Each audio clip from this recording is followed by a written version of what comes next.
Should we wait a bit or get started, since I believe the agenda is strictly informational?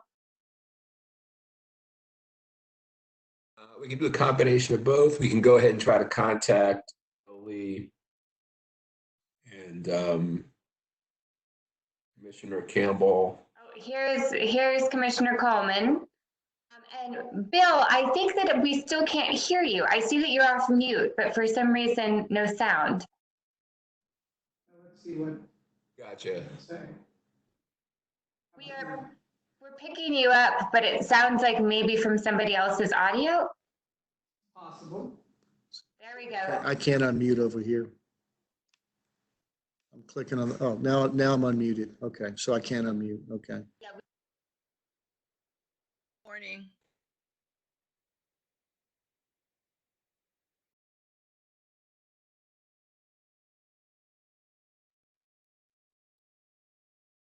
Okay, I think that we should just do some quick audio tests just to make sure that we can hear everyone. So Jim, when you unmuted, we heard you loud and clear. Bill, can you try one more time for us? This is Bill Purcell, and I'm delighted to be here. Okay, you're very light. It sounds like you're, like wherever's picking you up is far away from you, but I don't know why.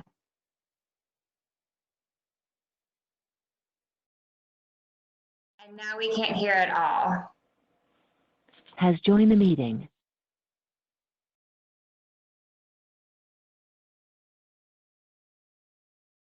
Jim, since we were able to hear you, could you unmute and let us know if we are solving for sound issues? We've got Robbie, we've got our IT guy with him right now. Wonderful. Latanya, please reach out to Aioli and those missing and make sure they have the link. I'm getting text messages that certain people don't have the link for the meeting. So can you resend that, please, Latanya?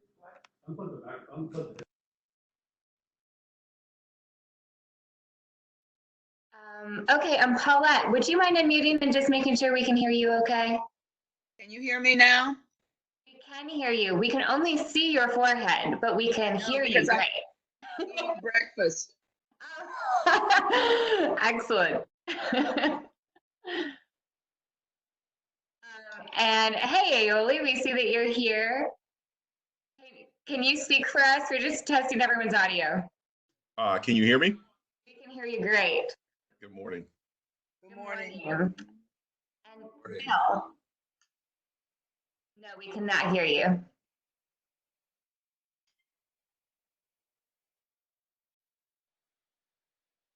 So we're going to just give it one more minute so that we can hopefully solve for Commissioner Purcell's audio and see if any commissioners were able to join, because I think there was an issue with the link that Latanya is trying to send out to folks. And sometimes what I found is if I have two monitors going at once, then it appears that I'm on, but no, I can't hear anyone and no one can hear me. I have to get it on my primary monitor. That's a good pro tip.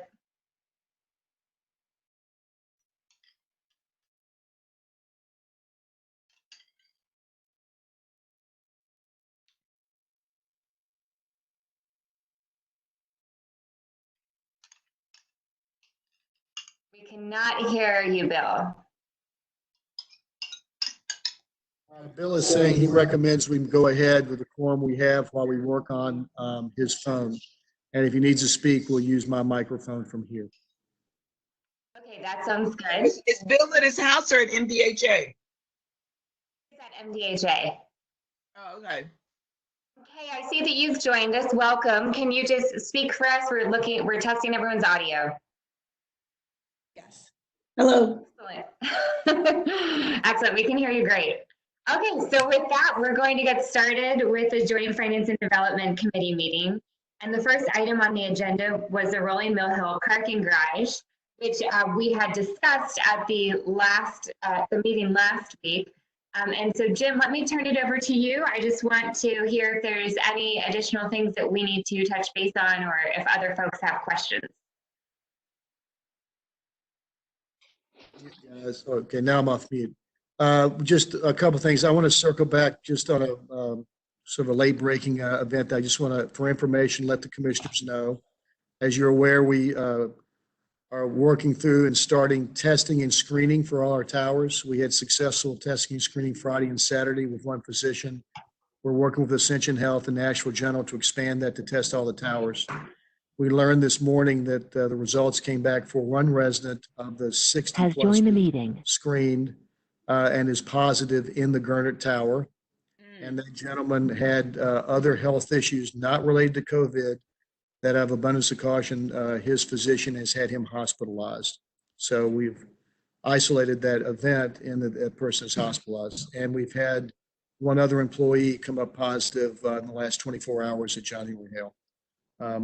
We're working aggressively to develop an agency-wide program. It may cost us some money, but it seems prudent to get a testing program. We did a pilot test on Friday, Saturday, very highly subscribed by the residents at Gurnett Towers, and we're going to expand that as quickly as we can to all our tower sites. But there's some logistic issues to work through for something of that scope. And General's being great, and Ascension is going to give us a presentation today on what they can do.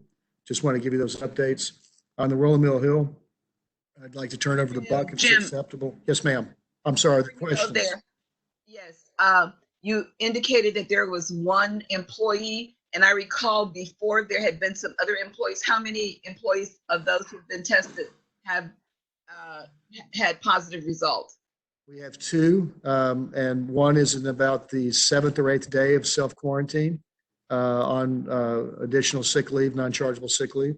And the other was just came up positive yesterday and starting their 2 weeks.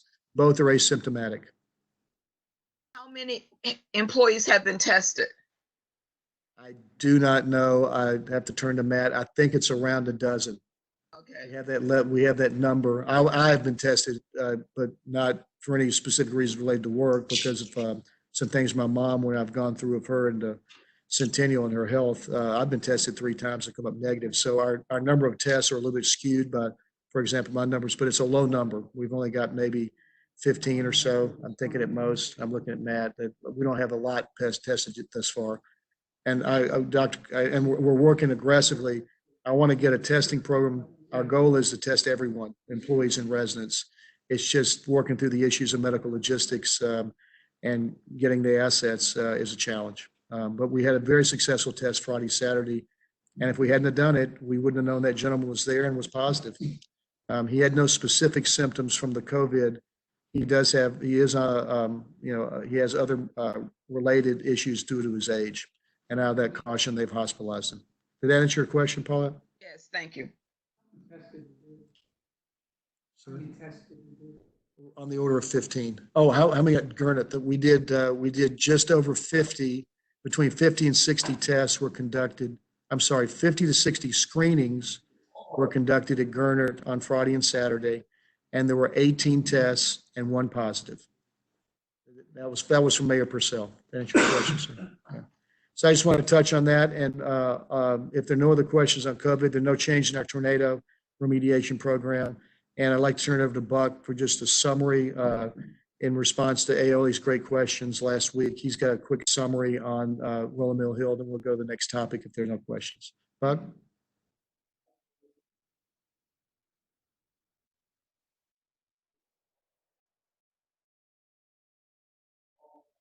Yeah, Buck, we're not hearing you, so check your mic, please.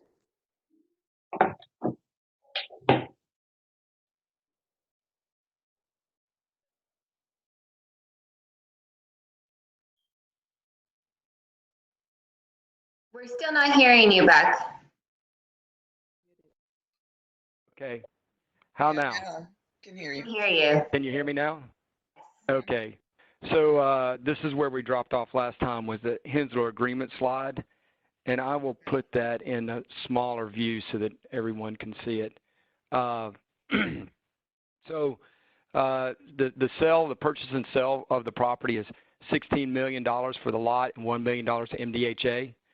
The purchase and sale agreement will be in the trigger to start that purchase and sale agreement is within 90 days of us completing the trolley barn garage. He can file an extension for closing the loan on the are giving us the money for the purchase and sale, extend for $50,000 for 1 month and for $100,000 for the second month, and there's no third extension. Once the land is purchased, then Mr. Hensler has $17,500,000 of TIF loan available. And that TIF loan and the construction loan need to be in place within 90 days after the purchase of the land. And that 322 parking spaces is an eligible TIF expense.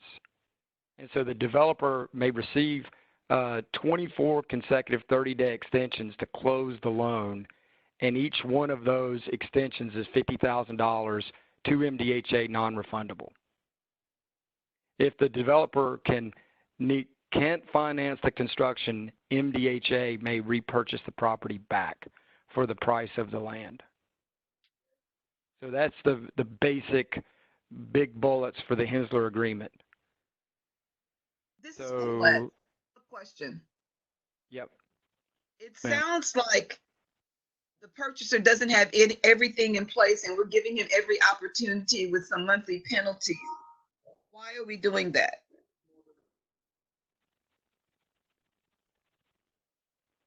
I'll jump in. These were the development agreements reached in 2016. The penalties are there so that we receive compensation if he's not able to meet the terms of his agreement. We don't anticipate any of this will occur. And the broad brush remains, which Aioli captured very nicely.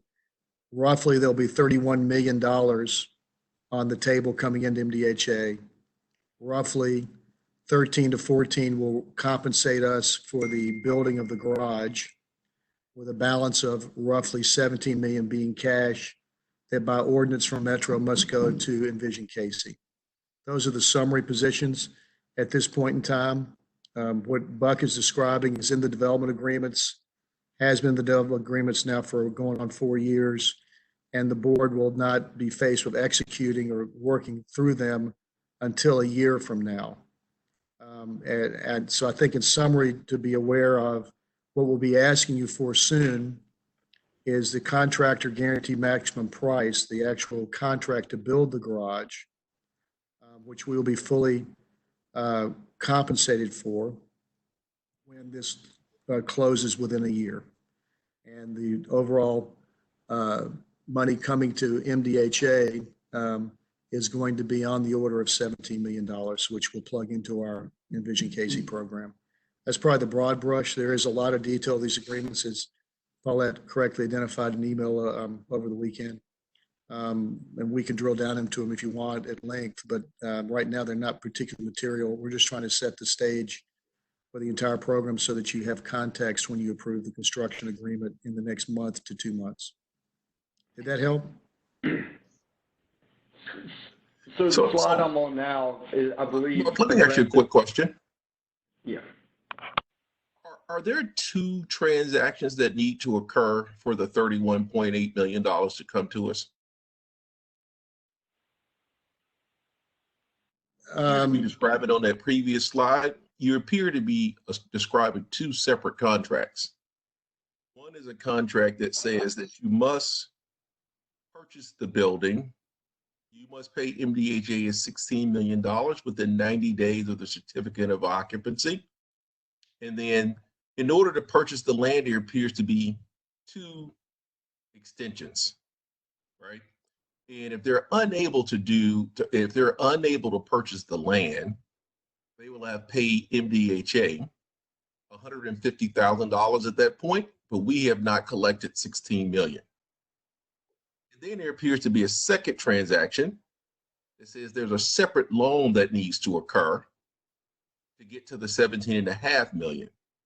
And so the developer could have up to 2 years to close on a $17.5 million TIF loan.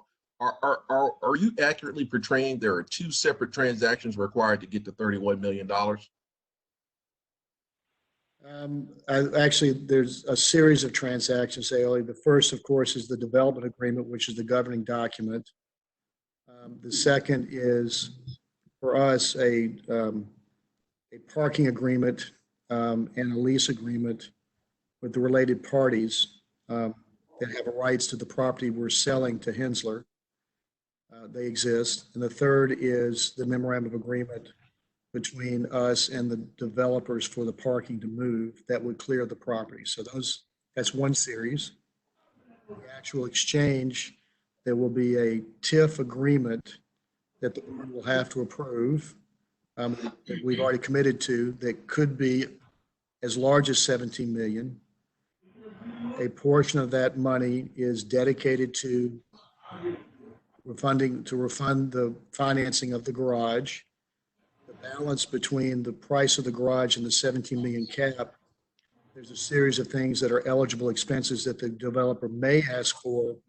We'll have to negotiate that because he'll have to come in and tell us the finalized design and their environmental, other additional things, but we anticipate much of that would be expended. So there's a TIF agreement, a loan that the developer will have to close with the bank to provide the funds that will be a part of the TIF agreement. There'll be a purchase and sale agreement for the land. I think those are the three governing documents. The TIF agreement and the loan will provide resources to us that will reimburse the garage. The purchase and sale agreement will be the vehicle in which we receive the funds for the sale of the land.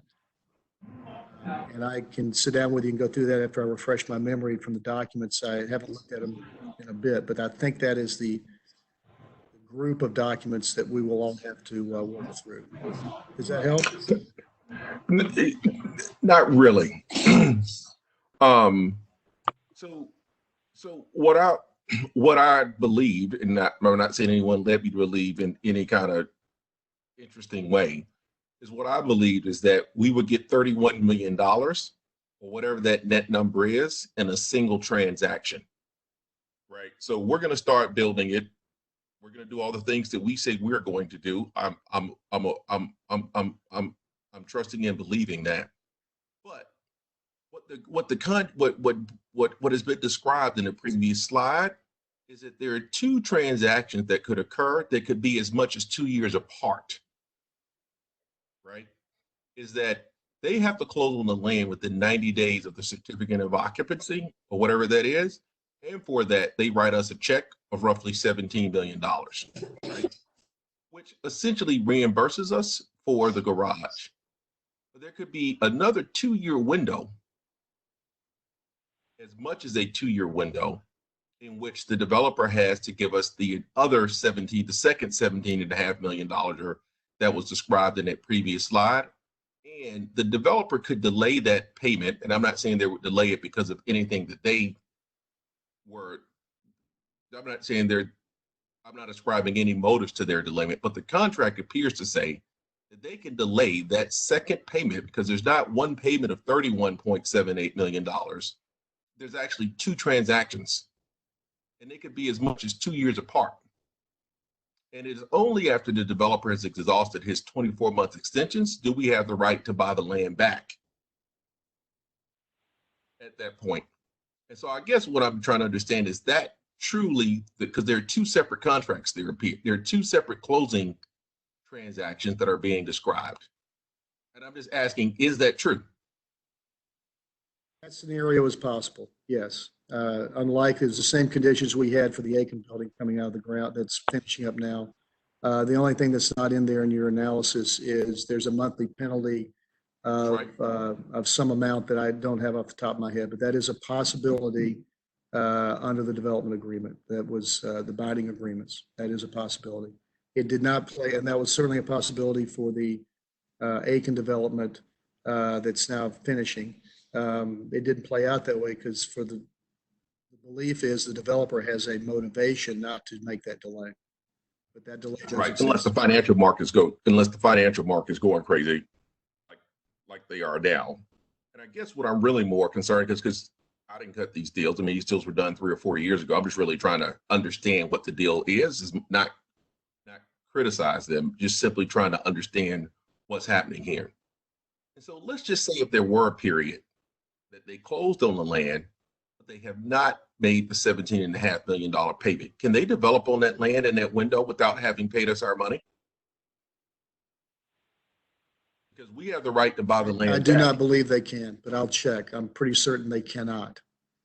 So they have to make us whole before they can build. And but I've got to go back, and the development agreements, as you know, most of these are pretty detailed, but I'm almost certain we negotiated that. We went through with our attorneys.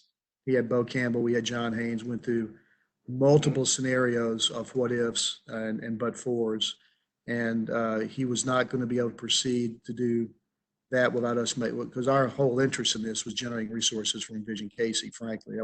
That's our motivation for the main purpose of the agency. We were not going to be hanging out while without those resources, which would hold up our development of money we were counting on for other developments. But I need to go back and reread the development and make sure that's the case, but I believe he cannot.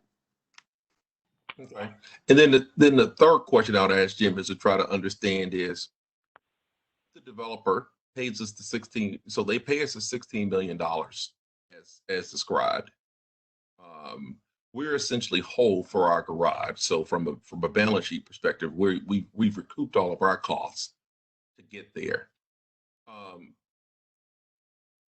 Is there, when we buy the land back, are we required to buy the land back at the same value in which we sold the land to them, whether the market has improved or gotten worse at that point in the future? So does the contract essentially, because essentially what it feels like, I mean, I won't say that. If the developer fails to perform on the TIF loan, it appears the way the language has been presented is that we actually have to make that developer whole for the land, even though they haven't performed. We buy back at the price we receive the money for and get the land back. It's a cost neutral transaction to both parties. Again, I need to check that, but when we work that scenario, no one knows if something went wrong. We get the value of the land. They pay us penalty costs up until the point, and we get the land fee simple title, and we have that asset returned to us, and we would essentially start again with a bidding process on a piece of land that would be unencumbered by parking and a very high value, probably we suspected at the time of higher value than the purchase price negotiated at the time of the development agreement. Got it. But essentially, and again, I'm just trying to understand. I'm not on rocks. It's something that happened 4 or 5 years ago. What we have is a scenarios that which we could be delayed for 2 years. The developer pays us penalties, right? The reality is we want the $17 million, then we want their $50,000 a month. But at the end, if they fail to perform on the second half, we would essentially make the developer whole at its land basis if it were not to, if they were not to close on the second phase of the transaction. I believe that's correct. I've got to check again. But when you say make the developer whole, well, he gets his land purchase amount back. Right? He says, okay, correct. I've had your land tied up for 2 years. I didn't do anything to get you your 17, and then you give me my money back at the end.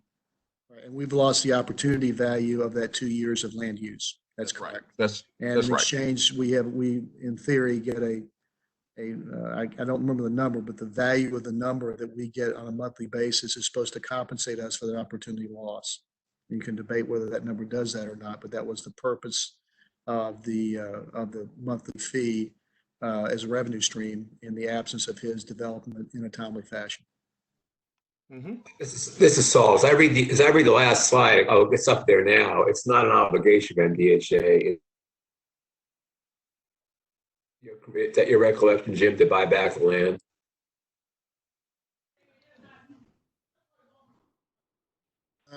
Are we required to buy the land back? We get the option to buy it back. We do not have to exercise the option. That's correct. But we would certainly do so based on land values now and projections of land values in the future. Okay. Yeah. So, I mean, so I'm just really just as I see board. And again, I'm just really just trying to understand the scenario that we're in. I mean, because I can tell you for sure, my conversation with the banks and equity investors is that the world is changing dramatically at this very moment. And so I think, you know, our frame of reference of what happened 2 or 3 or 4 years ago when the economy was all going up and where the capital markets think they are now, I mean, it's dramatically changed in the last 60 days. And so, you know, we're still a year and a half out from this, and maybe the world is all settled down and nothing to consider. But I think what we see here is two transactions in which we could be in a position where for 2 years we haven't been able to capitalize on the $17 million as we anticipate. And not saying that he's going to do it or it's going to happen. I'm just simply making sure we all understand what the scenario is. That's certainly a risk. As throughout the Rolla Mill Hill project, there's been risk throughout it, but that is certainly a risk and one everyone needs to appreciate. I guess I would leave it at that. We can't, I know, only thing else, I have a conference call with Mr. Hensler to go over where he stands, how he feels. And so I just haven't had the conversation yet with him because of other activities. But once I have that, it'll be part of our presentation used with the developer, how he sees the world, how confident he is in his financing, who his investment partners are, et cetera. As an example, with the Aiken Group, they had a very well cash equity partner in Galen Lawrence. They gave us confidence that we didn't have any worries. And I believe that an equal partner of that stature will be involved in this one. But I don't have that for sure yet in a conversation. But that's the type of assurance we need for risk mitigation to the scenario you laid out. And we're working on it. I just haven't had a conversation with Ray Hensler yet. Thank you, Jim.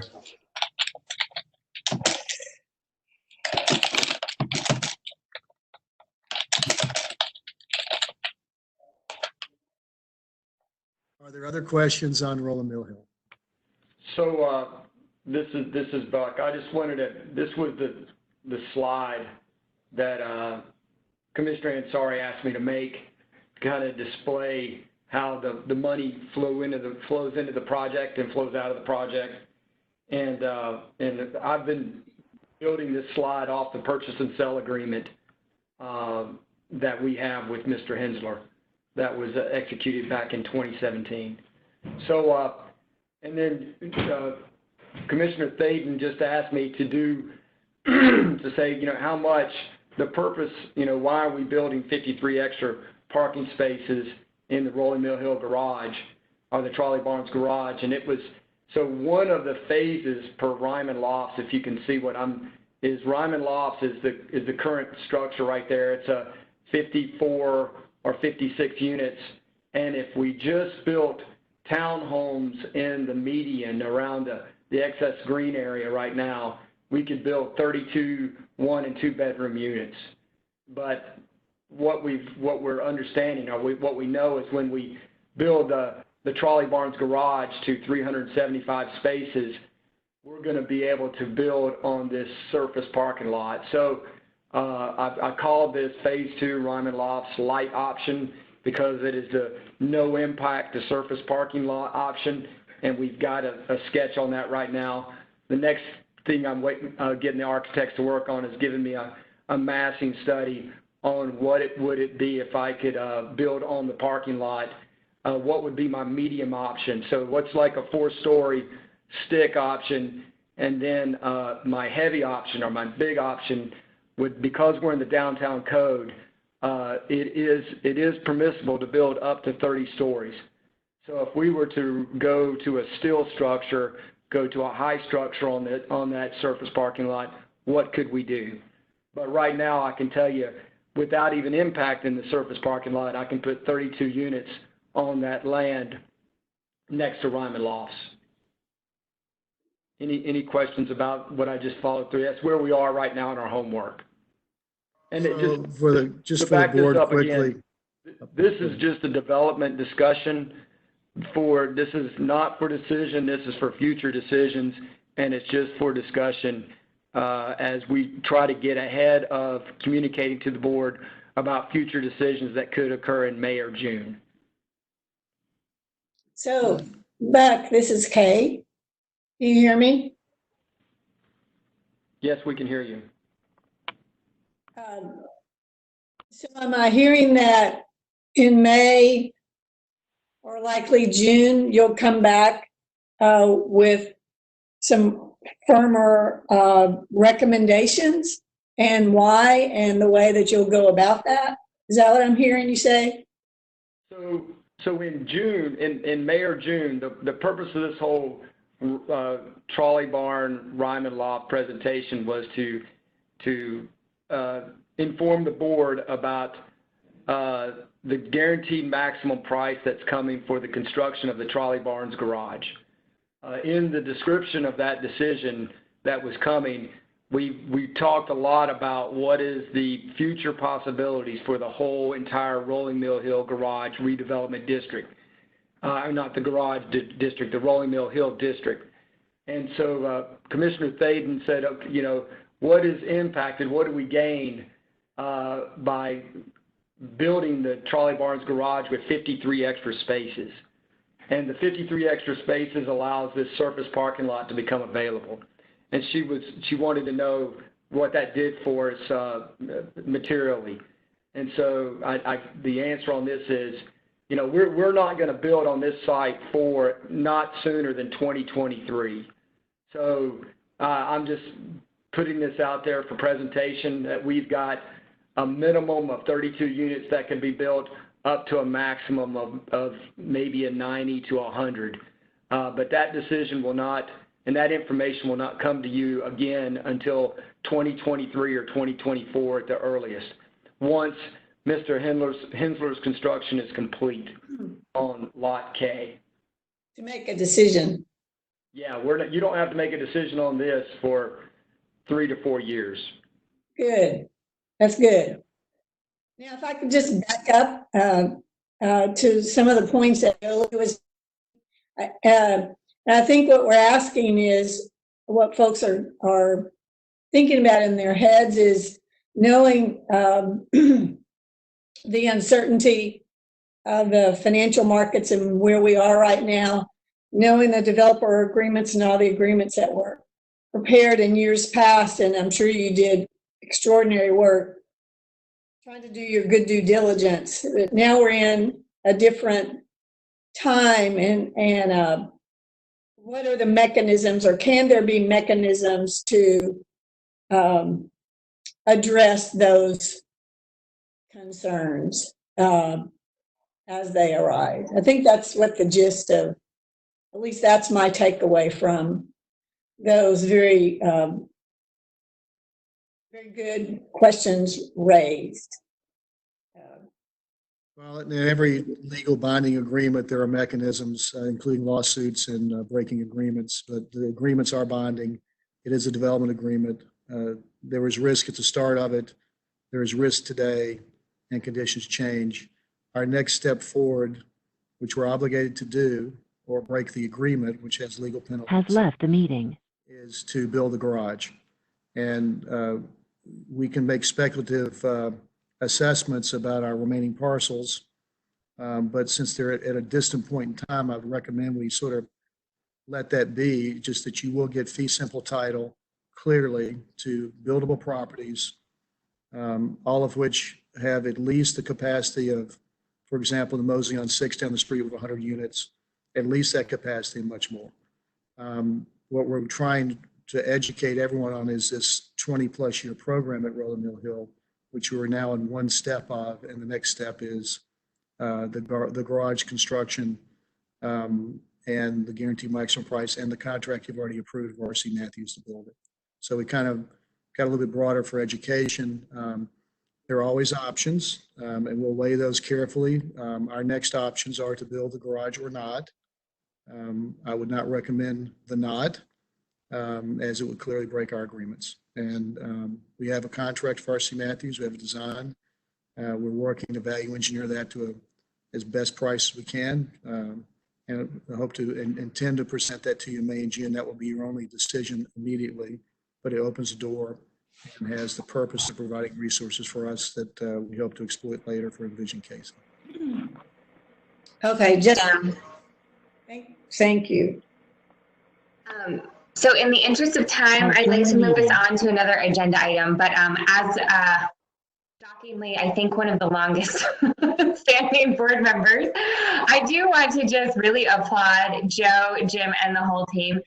Rolling Mill Hill project has been just a mind-blowing puzzle. And I think that you guys have done a tremendous job actually working out all of the moving pieces and seeing that we actually exact some benefit for the mission-driven work that we do and envision. So next up is the Home Investment Partnership Program. And I'll just lead for context on home and community development block grants. Their total value to the agency in grant funding from the federal government on an annualized basis, it ranges between $9 and $10 million.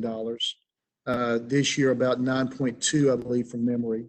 So in context, MDHA is about 120 million, as you recall from your total presentation on budget. So as we discussed, both the action plan, the home investment partnership funding, and other parts of this, these are not plans that address the entire agency. They only address a portion of the agency, a series of programs covered under the community program development section of HUD. And in the HUD budget, it represents roughly proportional to the HUD budget, what it represents to us in our budget. It's about a 10th or a 12th of the HUD programmatic budget. So what Emil now will cover, and these were covered in your board packets, is the Rolling Mill Hill funding, the Home Investment Partnership Program funding, and our intent to move forward with that. And I'll just put as context, I think, Kay obviously lives this very closely, so she's very familiar with it, but I didn't want to align or have anyone get a bit confused that the things we're talking about at home and CDBG and action plans and consolidated plans are a consolidated plan for the agency writ large across our 27 federal programs. It's only for those programs in a slice of HUD that we run under the community development section. And Mel, are you on to go through number 4 on the committee agenda? I am here.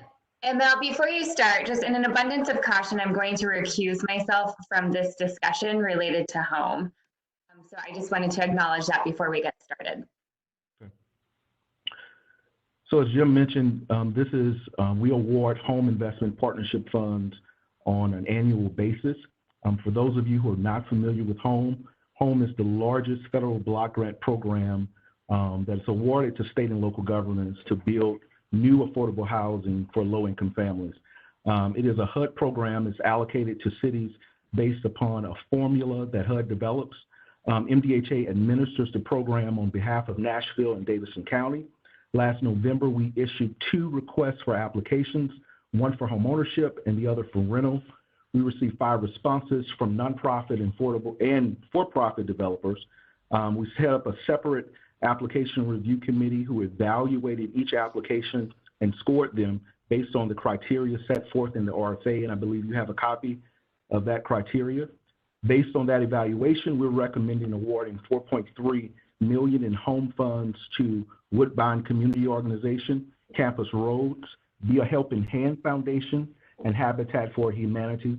The funding will support 93 home assisting units and a total of 225 affordable housing units. And I believe you also should have a description of those projects included in your packets as well. So I'll stop there and take any questions.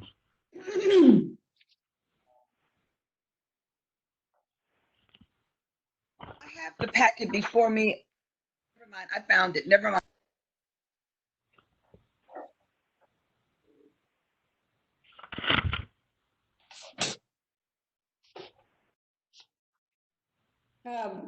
Mel, I'm looking at a chart that's at the bottom of the interoffice memorandum dated March 30th. Is there some other piece of information that was provided that I missed? There should be the memorandum of understanding. There is a description of home projects, and we also included a copy of the evaluation matrix with each organization's score who applied for funding. If you don't have that, we can send that back out before the May board meeting. Yeah, that wasn't included in my packet either. I don't have that. I don't have it. Should have been, yes. I'll have to check. It was in the one I approved. I'll have to follow. So this The board will follow up with this. Our intent on these is to get into the cycle where we present in committee the month prior to a decision the board has to make. And I apologize that the staff work that was complete and that that I did see on my desk somehow didn't make it to you. We will make sure that's delivered to you today after the meeting so you can have the background data. Thank you. We're just going to send that electronically, Jim? We'll send it both electronically. I'll send a courier unless one of you say you don't want someone to have it delivered. We'll do both. Okay. This is Paulette. I have a question on the March 30th memo. Familiar with all of the organizations except Campus Crossroads. Could you give us a little bit of background on that one? They are a nonprofit developer. I don't have information about the organization before me. I'll read a little bit about the project they are proposing.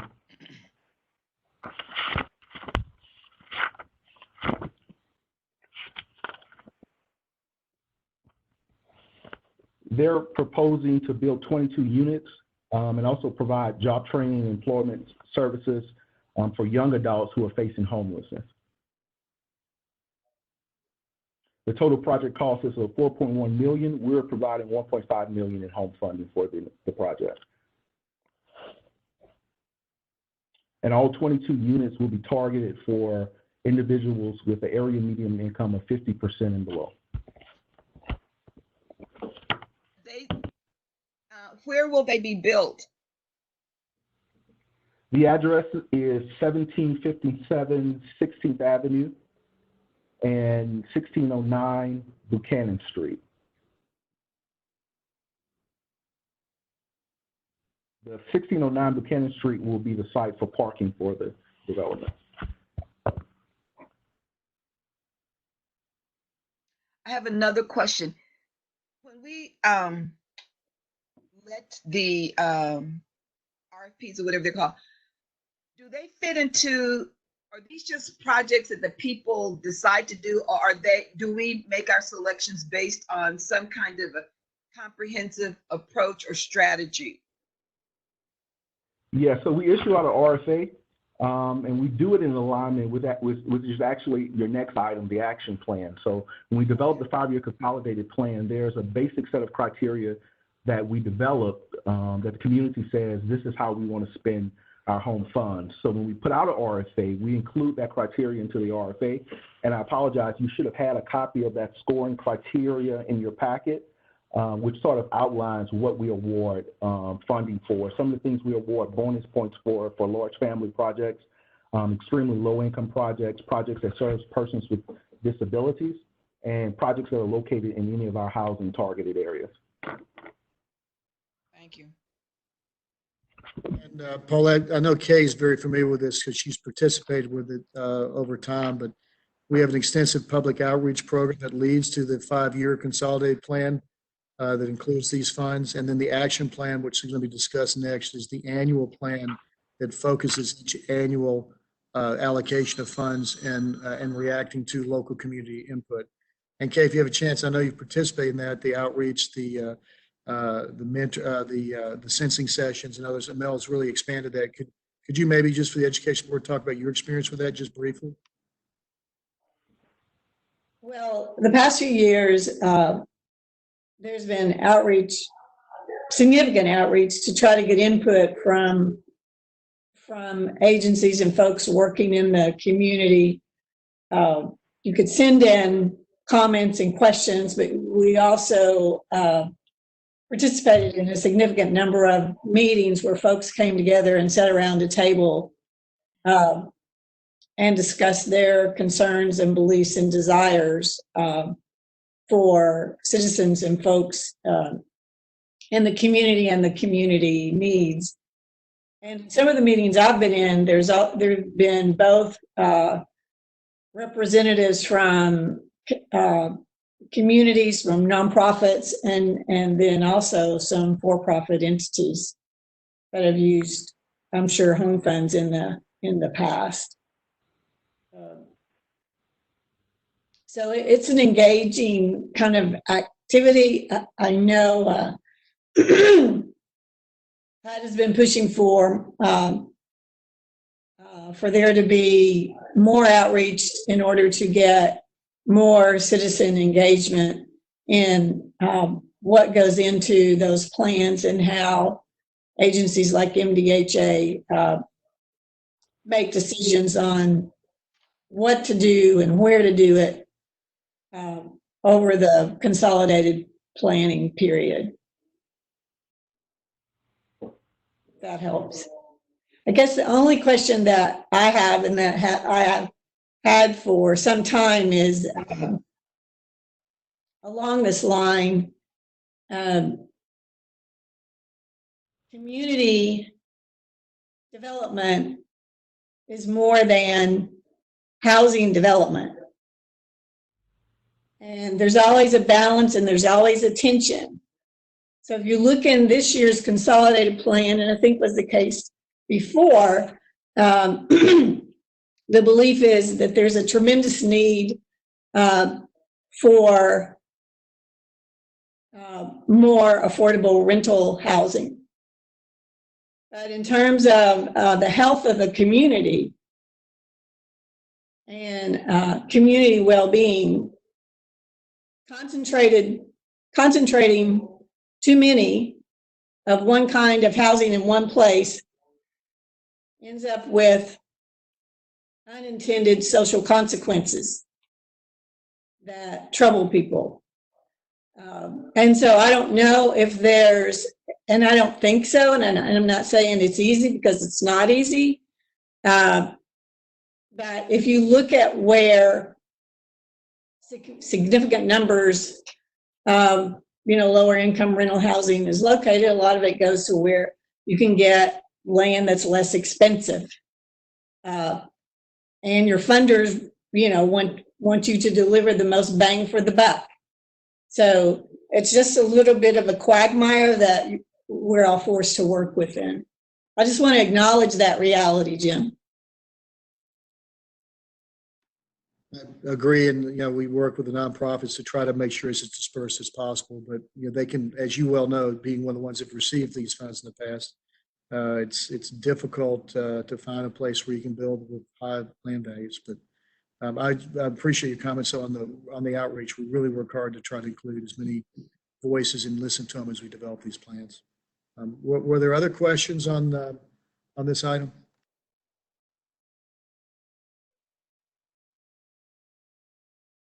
Okay, Mel, if you'd like, could you move on to the 2020 action plan and substantial agreement with no questions or objections? So we covered a little bit of this during the last board call. Again, the annual update or action plan actually serves as what is our application to HUD each year for the following programs: Community Development Block Grant, the Home Investment Partnership Program, Emergency Solutions Grant Program, and Housing Opportunities for Persons with AIDS Program, HOPWA. We received about $5.3 million in CDBG funds this year, about $2.5 million in Home Investment Partnership funds, $1.5 million in HOPWA funds, and about $449,000 in Emergency Solutions Grant. The 2020 action plan covers year 3 of the 5-year consolidated plan, and that's what Kay discussed, some of the extensive outreach that went into developing the 5-year consolidated plan that began in 2018 and ends in 2023. This year's plan includes 3 substantial amendments, and it also prioritizes areas and individuals who were impacted by the March 3rd, 2020 tornadoes.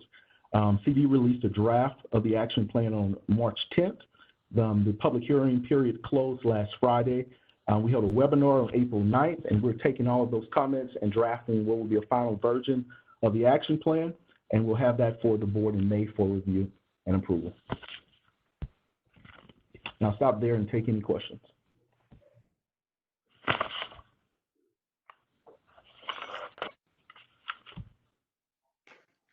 And Mel, can you just walk through some of the amendments that we're making, like the rationale behind them, not the technicalities?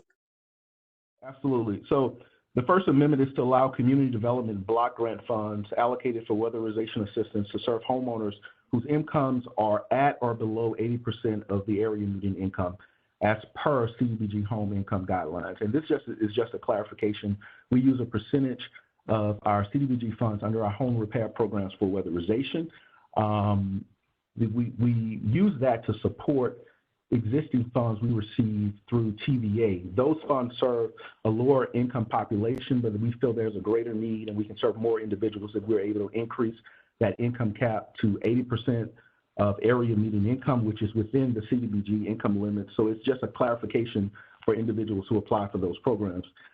We provided amended language to our citizen participation plan, and that's included in the back of the action plan, to clarify that a substantial amendment is a fiscal change in any program or project that is increased or decreased by more than 25% of the total HUD allocation of CDBG, home, emergency solution grants, and HOPWAs. And this is to give us more flexibility to meet community needs. So when there's a need that arises similar to the tornado, we can reallocate a larger portion of funds to a new activity without having to go through the whole entire substantial amendment process.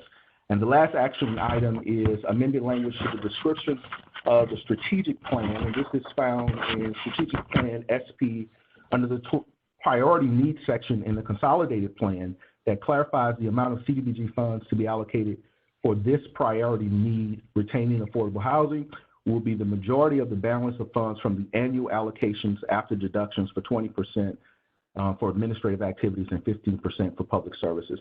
The original action plan tied us to 50% of our CDBG dollars had to go to what were our home repair programs. This just takes that 50% off so that, again, we can respond to community needs. So the need, we can reallocate a greater percentage of those funds to other activities, but keeping the majority focus on our home repair programs. So, Mel, I have two questions. So can those monies be used to repair homes damaged by the tornado under the weatherization definitions? And number two, the 15% set aside for quote unquote public services, what is that? So we use our public service funds. I'll answer the second question first. Public service funds are funds that we use to fund our summer youth programs.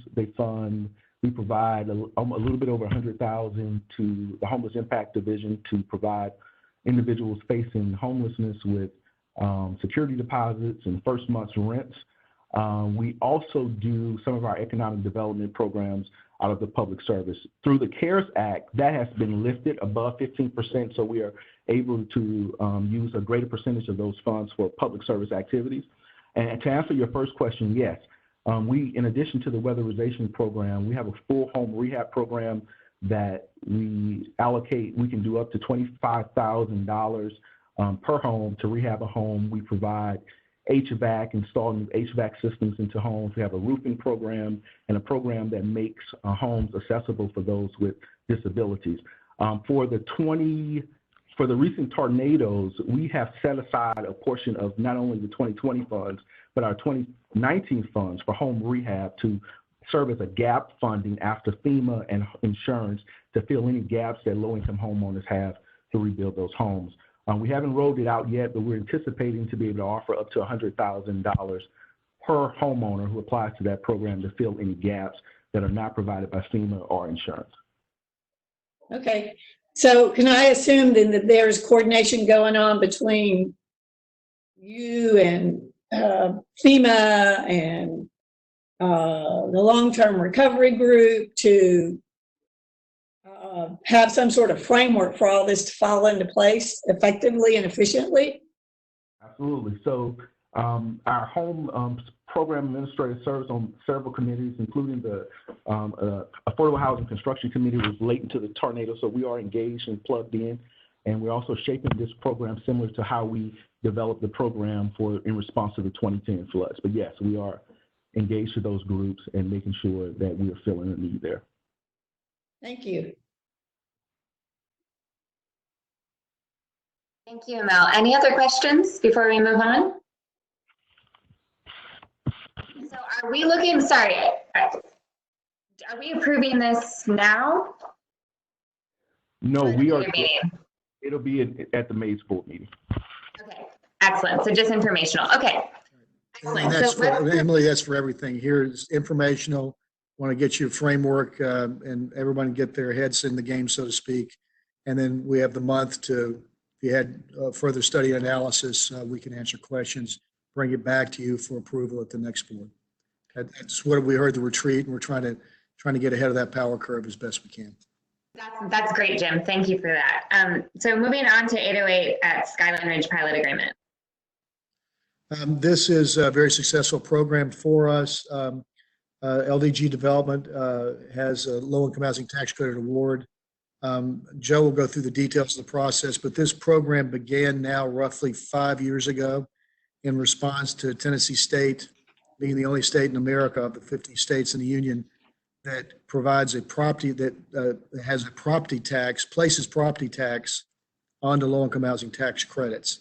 They tax a low-income housing tax credit value, basically negating the value of that tax credit largely for developers.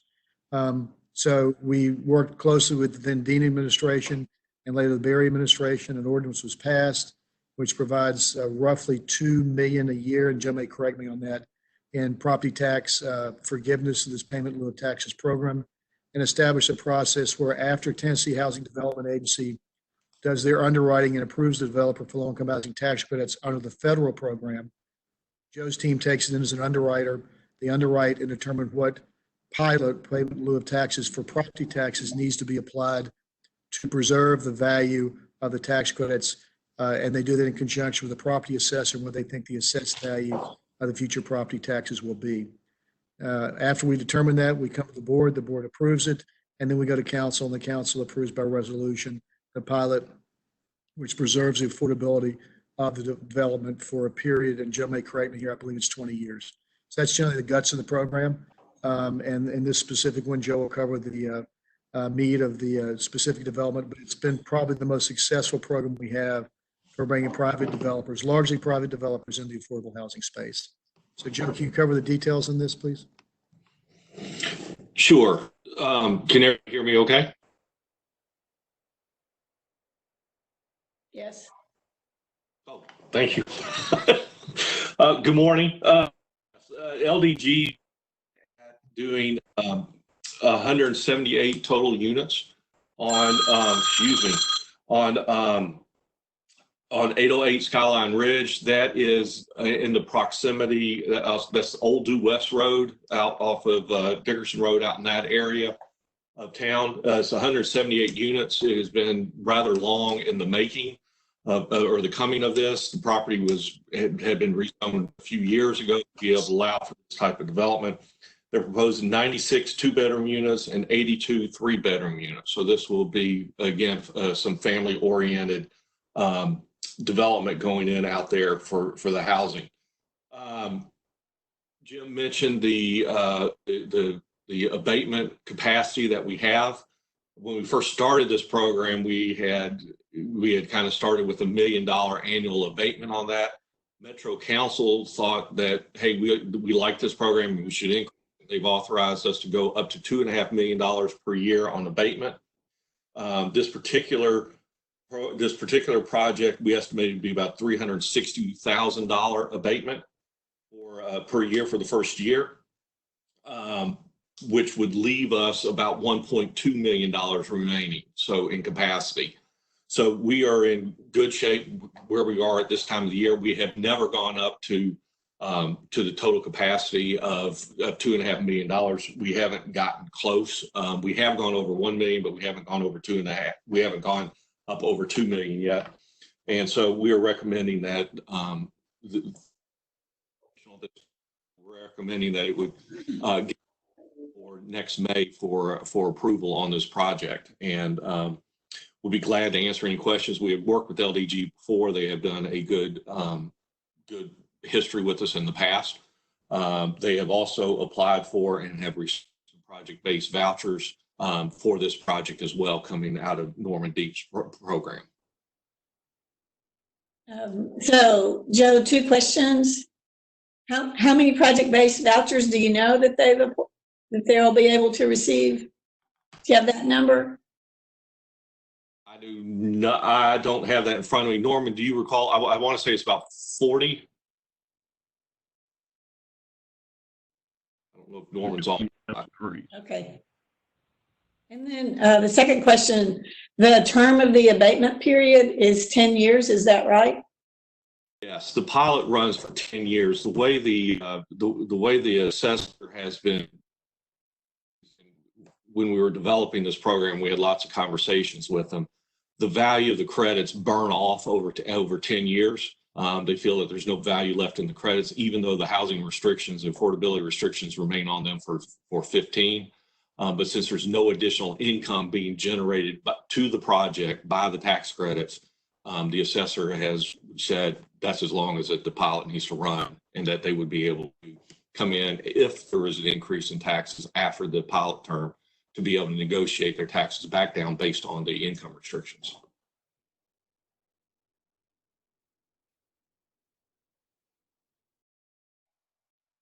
So at that, then the developer or the owner just needs to be ready for that change in financial.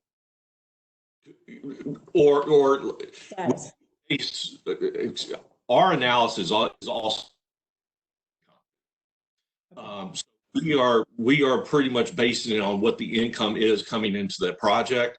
Our analysis also generally has about a 3%. These do have a 3% annual increase in what the pilot payment is, and so because as you may know, with most LIHTC projects, they are anticipating 3% increases in revenues over the life of the project, and so we are bumping them up gradually over the 10-year period, and we think we will be, that they should be at the level where they will be when the pilot rolls off. But yes, otherwise they would go in and they could make their appeal themselves to the trustee.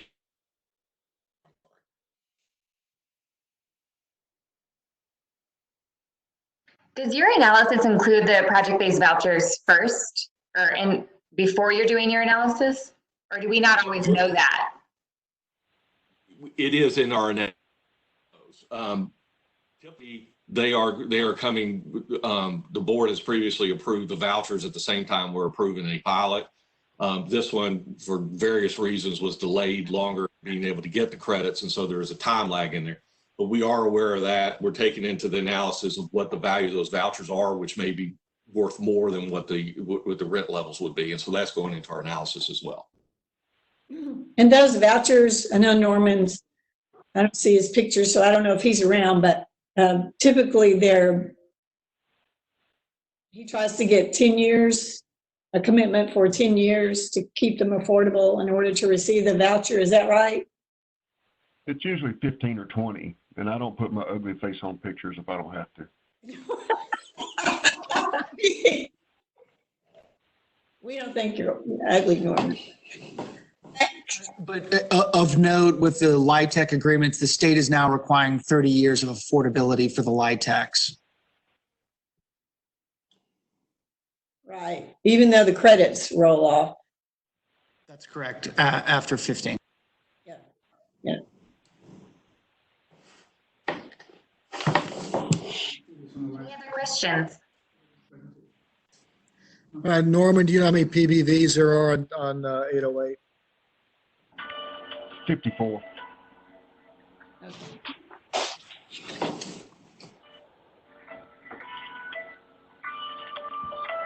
thing I just want to share with the board, because I don't remember, Joe, when you presented this to us, but you gave us a map showing where the pilot properties were. And one of the things I was very impressed by was that we had really good geographic dispersion across various neighborhoods and areas. And so that was something that I found very helpful in terms of thinking about economic inclusion and trying to diversify where our housing stock is located. So maybe at some point you can just share that if other newer board members haven't seen that. I would be glad to. I would also point out that one of the requirements that Metro Council has asked actually the planning department to do before we present these pilots to council is they do analysis of other restricted housing that is in the council district. So the council is seeing where the other ones are, and it's limited to just that small area of the district as to where this project is, and it doesn't spread it out even within a couple of miles. But it is there and is being included as Metro Council can review these too. That's Great. Any other questions before we move on? Oh, I believe Bill is trying to ask a question. We can't hear him. You're on mute, Jim. We can't hear you, Jim. Here. Okay, now I'm off. What do you got? Can you speak up? Emily, you were trying to remember when we heard this and had the maps and so forth. It's when Ralph Perry from THDA presented, I think, last month. So we can simply resend those documents from last month's meeting. Sorry, Jim, I didn't hear that fully. If you could repeat it. Bill said that his recollection was that we received a presentation on low-income housing tax credits from THDA Executive Director Ralph Perry, and that we can resend those documents. Am I capturing this about right? We can resend those documents to refresh everyone's memory, and that was last month. Oh, okay, great. I think just for my own purposes and creating and organizing my own toolbox for MDHA's initiative and programs and trying to keep my head around things. I like to just have things like these maps that we just discussed that show where these projects are. I like to just have those to keep on file electronically so that I can refer back to on my own, and I don't have to be a squeaky wheel asking the same questions over and over because I can't remember at that very moment. I don't have to have full slide decks, but pertinent information like these maps that we discussed, those are important for me and my conversations within the community. Okay, so I've got a takeaway. We'll in our staff packets, the electronic ones, too, we'll put a map showing the location. And if we have it like properties of similar, like LIHTCs, we'll include that with the packets. And we'll get that presentation back out this afternoon, early tomorrow, electronically or by paper. Okay. Thank you. And I think Emily's having some challenge on internet. Is that correct? And are you back on? It's appeared to come back okay, so we'll see. But if it happens again, just know I'll call back in. Okay. Okay. So let's move on to agenda item 5, tax increment financing, or the TIF refinancing. As you know, we've worked for quite some time on refinancing a portion of the TIF portfolio. It's been highly successful. There's a state requirement that we make an administrative report on that refinancing, and that's the purpose of this agenda item. Before Jim Thilgen goes through the detail, I just want Matt to highlight we turned in our TIF invoice on Monday, I believe, Joe, if that's correct. And between Matt and Joe, if you just cover what the invoice value was and how much we saved Metro from its Metro approved budget for this fiscal year. Could you cover that, Matt and Joe? Probably with Matt leading, because I think you were doing the coordination with the state. Sure, happy to. This is really Joe's work, so I just get to be the reporter of it. But the short version is that in the fiscal year 20 Metro budget, TIF was listed as an expense. So after revenues are collected, the expense goes out to pay for the TIF loans. The expected expense in Metro's fiscal year 20 budget, which is June 30th, was $30,770,070. The TIF item, the expense that we sent after the refinancing and some other savings that Joe and his team were able to achieve was $7.5 million. So the net savings to Metro in the current fiscal year is $23,270,000. $23,270,070. And so given the financial constraints within Metro, that's obviously a significant savings. But Joe, I stole your thunder. I don't know if there's anything else you'd want to add to that. The only thing I would ask is I would remind that this was pretty much a one-time savings. We did straight line the total savings, and Matt has the numbers of those. But this year, when we did do the refinancing, we only had 1 month's worth of interest payment that came in. And so next year, this is going to jump back up. And I believe, Matt, I'm going to say a number that you know by heart much better, but it's going to be closer into about $18 to $20 million on an ongoing basis. That's not somewhere in that neighborhood. Yeah, the expected payment and everything changes, so please don't quote me, is going to be about $16 million, which would be about $11.5 million lower than the baseline expectation had we not completed the refinancing.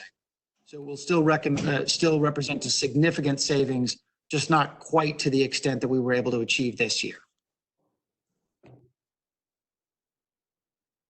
And I'd like to have Jim Thornton sit in my chair to give the reporting part, unless there's a question from the commissioners immediately. We got some camera problems. So Jim, have a seat. I'm going to put the headphones on to hear what's going on. Okay, any additional questions?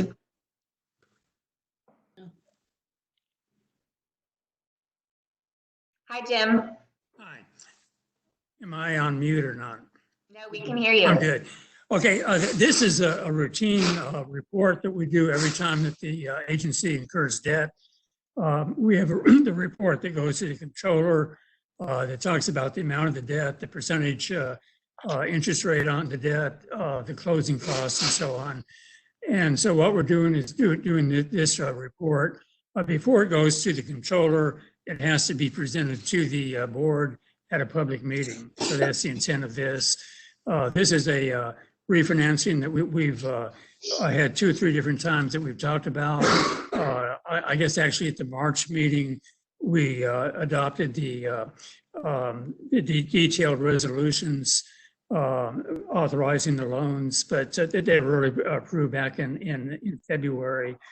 I guess the good news with this whole Corona thing is that the interest rates dropped. And we started this, we were looking at 2.27% interest rate, and it dropped down to 1.92. And so this is simply a report to the board before the report goes to the controller. Thank you, Jim. Any questions related to the report? This is Paulette, and it's just a question. I was looking at the cost of issuance and professionals and noticed that we basically have the same firms and the amounts vary tremendously. And I was wondering if these are just billable hours, or is it a flat rate, or how are these costs determined? Basically, it was a flat rate. And because there were 4 different loans, they divided up the rate among the different loans. The attorney that we had with Bradley was the one that was drafting the documents.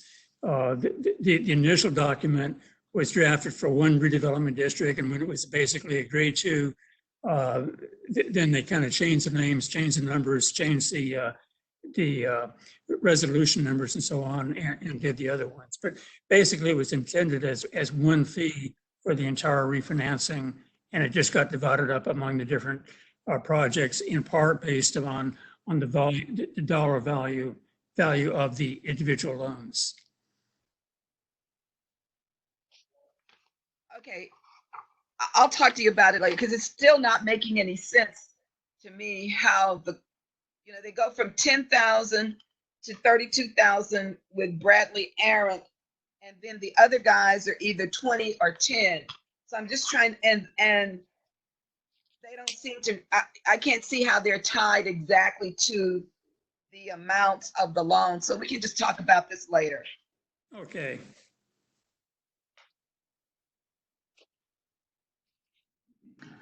All right. Is there any additional business?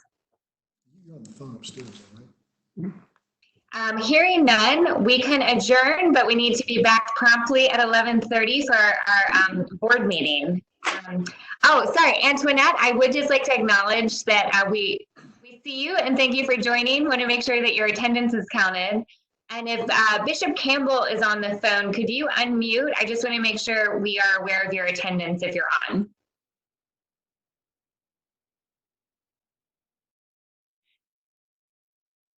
Emily, I just have a technical question. Yes. Since I'm using Zoom most of the time and a neophyte to WebEx, so I'm looking at my screen and I see pictures, and then my picture is in the bottom corner. Yes. Is that how it's supposed to look? That is how it's supposed to look. That way you don't get distracted by your own beauty. Okay, thank you. Absolutely. Thanks. See you all back at 11:30. Okay. Where's the leave meeting button? You should see it at the bottom